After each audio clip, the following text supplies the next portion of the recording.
Good morning and welcome to a rather special video.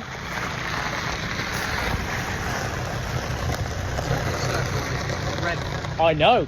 I almost filmed that and said, I bet you can't make it around this corner. Much better on these. Yeah. Ladies and gentlemen, what we have today in this fun little video is, it's Christmas time, isn't it? So it's about the time when you meet your family, you speak to your ancestors, not your ancestors, that sounds like they're all dead. Christmas is a time where you meet your distant. Start this video again, I should just keep going.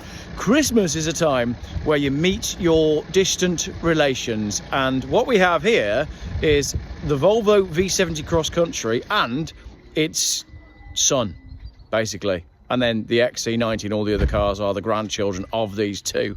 So what we're going to do is George is here with his V70 and I've got the earlier V70, which is a different shape. So we're just going to talk to you about cars and tell you a little bit about them both. So I just did a really terrible introduction, but basically my car is the father of your car. So yours is what, a 2005? 2006. Yours is an 06 and mine's a 98. So they're different platforms. So yours is on the P2 platform and P80. Mine's P80, but it's the same four-wheel drive system, isn't it? Yeah, I'm pretty sure it's Basically Haldex. Yeah. Mine's been disconnected. Yeah, I was going to say, well, There's no I can't remember if P80s were permanent four-wheel drive. They did do a permanent full, neither of us know. No, this is. I've never really looked into the all-wheel drive on the P80s that much. No. Every time I've seen all-wheel drive, it's always rip it out. Yeah, yeah. Unless it's the Aussie bloke who's pulling a stupid power in his 850 that's ended up making everything out of billet. Yeah. But no, not full-time four-wheel drive. I think it was it's a viscous system whereby the car senses the front wheel slipping and then engages the rear drive. But as I said, mine's not working. So yours will be the same then. But I was astonished when I drove yours, because I've already reviewed your car for the channel. Yours is really good on fuel. Yeah. So yours does like 45 miles to the gallon wherever you go. We had this conversation the other day. We don't know who's reset the trip computer, but clearly we've been driving a bit more harshly in it because it's now 41. Yeah. And it will not go back up. But I haven't tried resetting it again and taking it on a nice long run. Yeah. At a sensible pace. So. But that's twice the economy of mine, because mine will do 23. Which is the same as the T5s though, because the T5 automatics are terrible on fuel. Yeah, because yours is the 2.5 turbo. This is the 2.5 low pressure turbo. Yeah. But it drives very nicely because you don't have that surge in power like you get with the T5s. So it's more. I feel like it's a more usable. It's a very enjoyable car to drive. Yeah, it's like having an NA car with a bit of assistance. Yeah, exactly. So it's not over the top. So from a styling point of view, then they're very similar, aren't they? You've got sills though. Yes. I feel like they're not. They didn't come on all of them. No, it'd have been an option. Yeah. Is yours standard height? Is it just wearing big tyres? It's standard height, just with new, fresh everything. Yeah. That's the only problem with it. A lot of people say that they handle really boatily, and I mean, you look at a lot of them, and they do sit a bit lower. But I mean, this is on 17s now rather than the factory 16s that they came with. I think you could option 17s. So that might be why it looks like it's sitting a bit higher. But yeah, everything underneath it is fresh. So it handles like new. It sounds ironic to really. No, it does. It does. When I drove it, and I was always pick an older car up and one that's been relatively well looked after, and you go, oh, it's like brand new. But no, that genuinely is. Yeah. No. So a good one of yours, diesel, a well looked after one is what, 3,000 quid? Yeah, something like that's that. Around the ballpark. There's a lot around, but it's important to buy a good one, and yours is a manual because the automatics have problems with the Geartronic, is it? Ford era. Everything Ford era just sort of took a plunge. Yes, it's really important that you buy a good one, but there's lots of them around here and where you are in Herefordshire, because they're capable cars and they're bought by people that have money but don't want to look like they have money. I think I'd like to think that was the case. I just feel like whenever I see like an old lady driving one of these, I'm like, yeah, you own a huge estate. Yeah, you have not just a huge estate, but a huge estate. Yeah. Oh, that's it. 2 huge estates. Yeah. Let's look at the interior. Is yours clean enough? Oh, that's a good question. Neither of our cars are clean because this is an impromptu video. The thing is, I've been told it before. I think it's I'm just lazy. Other people say, well, you're a valeter. That's why your car's dirty. You don't have time to... Yeah, because you're busy being paid to clean everybody else's cars. I just can't be arsed. I'm jealous of your cup holder, look. Oh, yeah. So I don't have a big pull-out cup holder there. Mine is in the middle. It's the mobile bin. Really. The mobile bin. When you've got your pistachios, you just put the shells in there and then you just tip Well, that's women for you. Yeah, my wife eats dates. She likes to eat dates in the car, like sticky dates, and they just go everywhere. And I'm like, why can't you just throw them out the window when you're done with them? But she can't. So all the stones from the dates end up like down the middle cubby hole. It's women. It's a problem. It's a problem. She knows. Look, she knows. She knows it's a problem. So you've got a giant cup holder, and then you've got a handle for panicking passengers, which is cool. Yes. Whereas I don't have that. But you do have this lovely baseball stitch leather. Yes. Which is really rather nice, and obviously heated seats. And I'm in the process of changing all of the aluminium trims to is it Red Bull wood or something. That'll be nice. Well, I've got obviously the front's done other than the centre console because I just think they're impossible to find. Yeah. And if I could find, like my S80 had, I don't know if you remember, it had a wooden rim to the wheel. Yes. If I could find a wooden rimmed wheel with that, I'd have it. Because that wheel's getting worn and looks a bit tired. Yeah. But it's the centre console trims and the steering wheels. I don't think they exist. No. What's the mileage on yours again? Bloody hell, they've gone up a lot since I last saw them. Yeah. 200.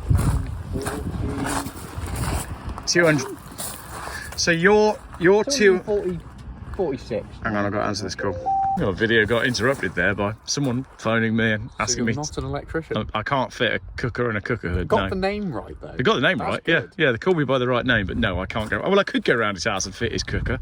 I can't guarantee it would work. No. Anyway, so you're on 245,000 miles. 245,974, and then by the end of today that'll be 246 something. So 246 on yours and 175 on mine, and people get scared about mileage.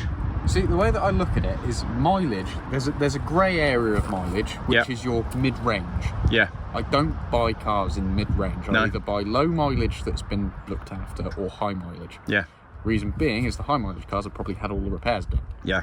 The middle ground is just as they're starting to need the repairs and no one can be arsed, and that's why they're selling them, is because they don't want to spend the money. Cam belts and things like that. And the middle ground is 90 to 110,000 miles, I think. Around there. So if you're going to buy something around that mileage, just buy 150,000. You know it's been done because it's made it that far, unless someone's just been really lucky. Yeah. Or, like I say, a low mileage one that you know is going to probably need a load of work because it's just been sat. Yeah. It's about understanding. It is, yeah. I've said this in videos before. I've only ever had problems when I've gone out and specifically bought low mileage cars. Yeah. The high mileage stuff, it's generally been done, and then you end up replacing stuff like suspension bushes and wishbones, but you'd do that anyway. Yeah. So you're not losing out by buying a higher mileage car. No, it's like when I bought this. To be fair to them, they did a health check when I bought it, and everything was fine. You then driven it around, obviously, as you know, the roads around here, and absolutely destroyed every bush, every tyre. Yeah. And I ended up with an 1,800 quid bill out of it. Yeah. But it was all things that were going to go at some stage anyway. When I bought the car, it wasn't a problem. Engine's still fine, gearbox is still fine, the all-wheel drive system still works, which is an odd one. Yeah. But everything that I've had to replace has been service items. Well, you're on the main road from Bromyard back to Hereford now, so by the time you get back to Hereford, you're going to need to do it all again, because this road is terrible.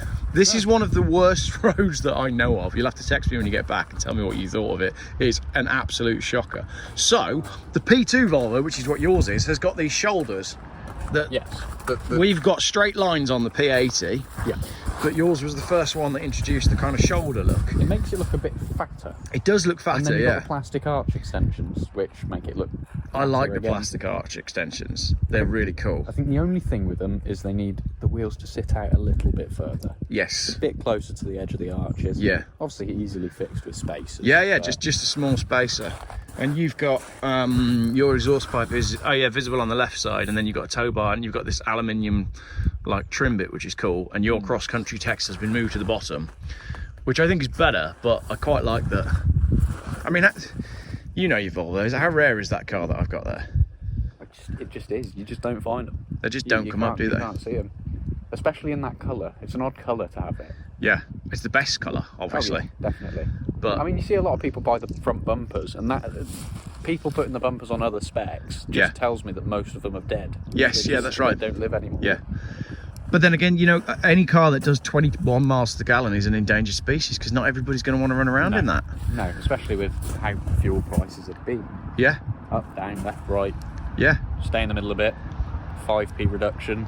Is that what the reduction was? I mean, both of these cars are what, £400 a year to tax?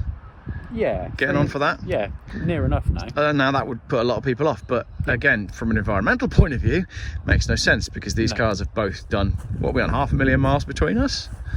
Yeah, about near enough. And there's nothing wrong with them. I mean, apart from all the list of things that's wrong with mine, but I could drive again, this. It's age. It's just age. You repair it. Is it going to cost you as much as a brand new car? No. Absolutely. Carry on. Yeah. So if I chuck £1,000, this car will decimate all if I throw 10 grand at it, and if I have to, overnight parts from Sweden. Yeah. I like that. That's good. Just got my Fast and Furious reference. Yeah. So basically, that is a pair of very cool cars.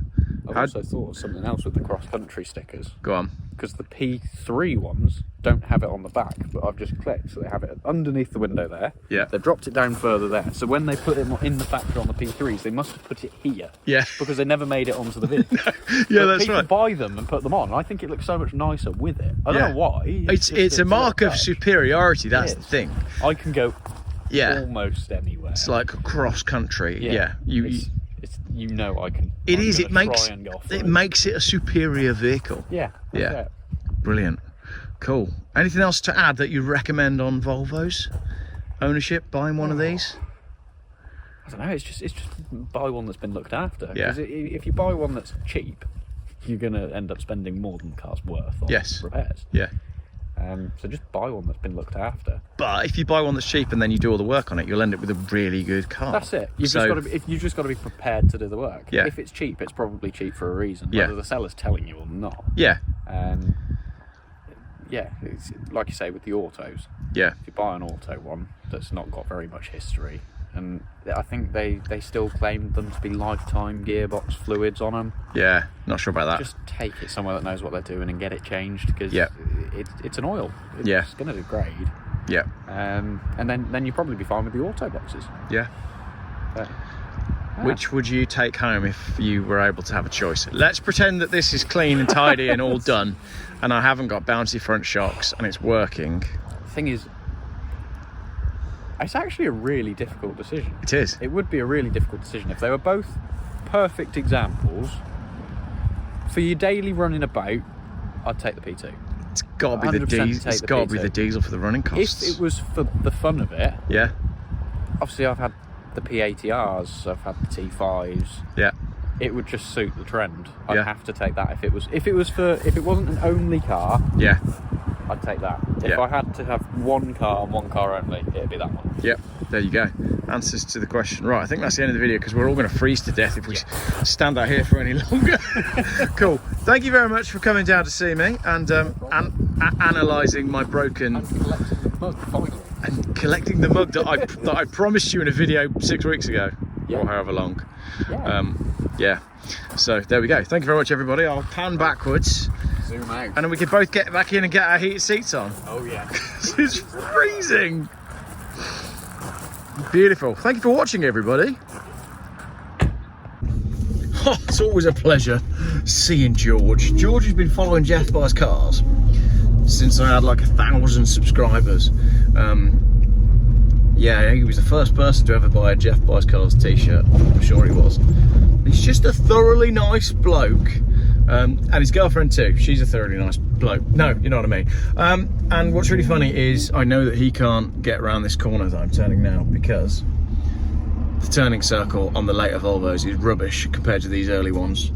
And when you put big wheels on them, it gets even worse. But I can make it around this corner perfectly well in my older car, even if it's only doing 23.6 miles to the gallon. Right, that'll do for today's videos. Road trip with Ian coming up tomorrow. We're off to buy some parts for a Monza. We're hopefully going to a Volvo scrapyard that you've all already seen on Drive Tribe, but we'll do a better walk around because we're geek here. and may possibly go and collect that 7 Series that needs bringing back down south. So lots of stuff going on.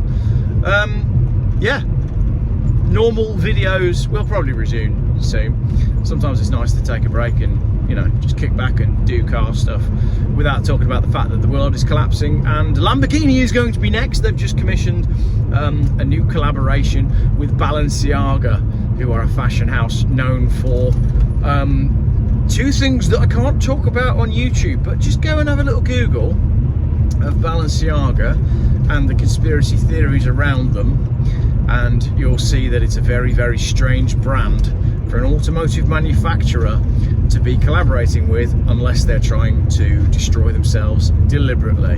Right, I'm freezing cold, I'm going over a cup of tea. Thank you very much for watching this video.